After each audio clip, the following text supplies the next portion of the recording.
And finally, we come to talking about gear and equipment, the sort of thing that people seem to get really, really excited about. In this week's video and next week's video, I'm just going to talk about some basic bits and pieces of gear. I'm a huge believer that gear is generally not the answer. However, I can't escape the fact that certain bits of kit will hugely broaden your options when shooting, and also making the right choices when it comes to kit and gear will save you a fortune and hopefully make your photographic life easier. So, without further ado, gear basics. Now then, equipment, toys, lovely, shiny, exciting, enticing looking black things that we all love to spend our money on, don't we? Admit it. I keep talking with all this lovely, fancy, swanky, high-end professional kit in front of me, and you're probably salivating just thinking about it. I hope not. I'm just going to take you through some basic equipment stuff, but the golden rule with equipment is essentially don't fall into the trap of thinking that a piece of equipment will save your life, a piece of equipment will make your photography so much better. Obviously, all the sales blurb based around all equipment is to do with how revolutionary it is, how amazing, how on earth did you manage to take pictures beforehand, and of course it's overwhelmingly rubbish. I've already mentioned that if you're going to invest, you're far better off investing in glass, in lenses, than you are camera bodies, because lenses will outlast camera bodies through several generations. The technology in these only evolves very, very slowly, whereas the technology in camera bodies is evolving every 18 months, 2 years or so. So you may well need to replace your body because it's been totally superseded after 2 or 3 years, but this will keep going for a long, long time, and a decent quality lens will frankly last you the best part of a lifetime. Now, despite my exhortations to not spend loads of money, there are some bits and pieces that will make a difference. There are some basic fundamental pieces of equipment that I suggest it's well worth getting hold of. And there's one overriding principle behind buying these things, and that is beware the false economy. We've all been there, and I definitely include myself in this. You look at something and think, oh wow, look at that, that's the top of the range so-and-so one, that's £500. Oh, I can't really afford £500. Oh look, there's one on Amazon for 50 quid. And you buy the one from Amazon for 50 quid, and it breaks within 2 weeks, and you go and buy another one, and so on and so on. We've all been there. I've definitely been there. A perfect example would be this great beast you see here. When I started out in the early 90s, I bought a tripod, as was sensible. I mean, tripod is a really reused piece of kit. Obviously, you need it for keeping your camera stable when you're doing landscape work or any sort of work where you need to keep the camera stable and maximise sharpness. I bought a cheap tripod and it broke. Fair enough.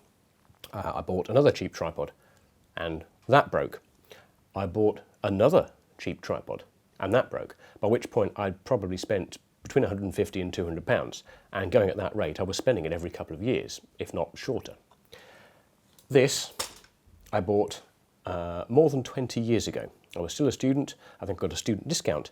It's a great big Manfrotto. It's got a 075 with a 029 head-on, for those of you that are geeky.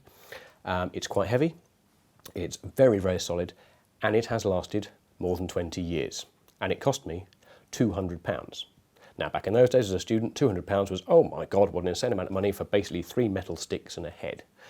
But if you think back, if I'd carried on buying cheap ones and breaking them every few months, I'd have paid for this many, many times over. And in fact, I nearly already had, even with just 3 tripods. So beware of false economy. With things like tripods, which frankly can last your whole career, you are so much better off investing in a decent one up front rather than ending up buying half a dozen cheap rubbish ones. So a decent tripod is a good place to start. You've noticed that throughout the whole thing I've been teaching, there's often been a large format one sitting on this tripod. This is more my day-to-day tripod. It's nice, lightweight, little carbon fibre one. I would suggest a tripod is a very, very good place to start in terms of equipment you're going to buy. What you need to look out for, you want something that will be the right sort of height for what you're using, both in terms of how big it is when it's compacted down and how high it extends. Quick release legs like this that extend by flipping rather than locking nuts, I find are just more versatile and more useful.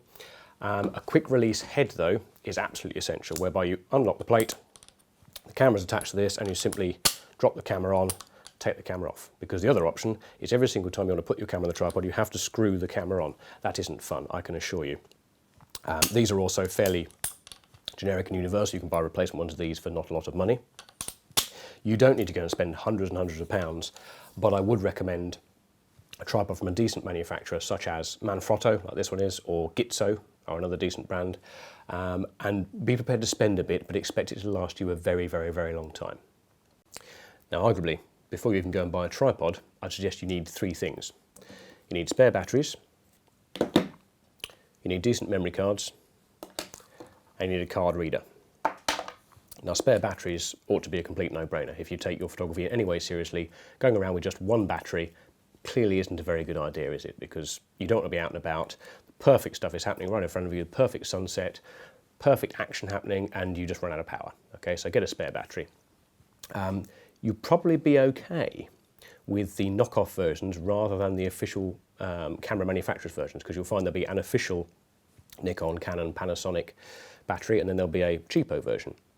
The difference tends to show up in that the cameras often can't read the little chips off the knockoff batteries properly, and you get all sorts of erroneous readings in the meter saying, in the LCD saying, oh, we haven't got enough power left, or this battery's not right, but they generally tend to actually work. So if you are looking to save a few pennies, get the knockoff ones, although personally, as you can imagine being a professional, I get the proper expensive ones.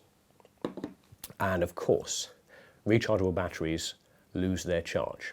So if you're the sort of person who has your camera in a little bag and a spare battery tucked in the front and you never call on the spare battery, don't be surprised if 6 months later you put it in to use it and find it's pretty empty. Get into the habit of every few weeks putting all your stuff onto charge, keeping things nice and topped up, because it can be a very unpleasant surprise to reach for that spare and go, oh, it's dead.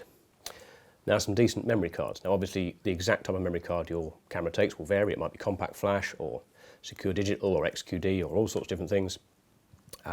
But I would stick to reputable brands. Again, this is something where I don't think knockoff stuff like tripods is a particularly good idea. I've been using SanDisk or Lexar for a very, very long time. The only bit you perhaps want to be a bit careful about is how big you get your memory cards. It's very, very tempting to go out and get a huge one. Yeah, you can now get 128 gig ones, 64 gig ones. That seems brilliant. Just put one card in the camera and use it forever and ever and ever, not a problem. The catch with that, I find, is that you do run the risk of the all your eggs in one basket problem. So if something were to go wrong with that card became corrupted, you would lose an awful lot. Now, by the same token, you don't want tiny little cards because you'll be changing them every 5 minutes. For me, with one camera that shoots at 16 million pixels and another camera that shoots at 36, I find either 16 gigabyte or 32 gigabyte are just about right. They give me enough that I can shoot for a decent amount of time without reloading, but I don't run the risk of having thousands and thousands and thousands of images on just one card. On the subject of cards, this gets a little geeky, but whilst it's absolutely okay to bring up images on the back of your camera and then maybe delete ones you don't think you want to keep, when it comes to reusing the cards and starting a fresh shoot, going on a new trip somewhere, I was told a very long time ago, and it seems to have served me very well so far, to always format your cards before you start shooting, rather than deleting images individually or deleting images on the computer. Put the card in your camera, do whatever you need to do via your camera's menu settings to format the card. It seems, like I say, this gets a bit geeky, this keeps them working much, much longer. Gives them a much higher rate of success and massively reduces the rate of them getting corrupted. Now, I can't give you scientific evidence to prove that, but certainly I have never had any problems with cards getting corrupted and images being unreadable, and I've stuck to the formatting trick pretty religiously throughout my whole career. Something to bear in mind though is, besides size, is how fast memory cards are. You will see a figure quoted on them. This Extreme Pro says 95 megabytes a second, and this Extreme says 120 megabytes a second. That is how fast information can be written to them and can also be copied from them. Now, think back to when we talked about release modes, shooting quite fast, and the buffer inside your camera. We know that the buffer can often be a bottleneck on cheaper cameras because there's a lot of information to push through. But if you go and buy cheap, nasty cards that will only let you write at 20, 30 megabytes a second or something, you've created an extra bottleneck because now information can't be written to the card very fast. So as with tripods, decent lenses and other bits and pieces, it can be worth spending a bit more money to get a card that's faster, because that way you're clearing any bottlenecks you might have. If the difference in price is between 40 and 50 pounds for, say, the same size but significantly faster, spend the extra 10 pounds. It really is worth it. A memory card reader might seem like a bit of a luxury, since you can generally just plug your camera straight into a computer and download the images. However, it has two big advantages for a very, very small outlay in cost. Firstly, in my lengthy experience, it seems that card readers are far faster at transferring images than plugging directly into the camera. I've no idea why, and it might vary from camera to camera, but in my experience it's always been quicker to take the card, plug it into the reader, plug the reader into the computer, images transfer across faster. Secondly, it's quite handy to be able to put one card in this and get that started on the computer and put a fresh card in the camera and carry on shooting. It offers you the freedom to go and do that. And since card readers are generally less than £20, it's a bit of a no-brainer. Yeah, it's a very economical way of making your life a bit easier. Okay, hope that was helpful. I should really stress that whole thing about buy cheap, buy twice, because it's definitely something I've fallen foul of. In next week's video, I'm going to talk about some other little bits of kit, as well as wrapping up the entire Technical Fundamentals course, which has covered, oh, Lord knows how many videos now. Meanwhile, hit like if you like things, subscribe, etc. You know what to do, and I'll see you soon.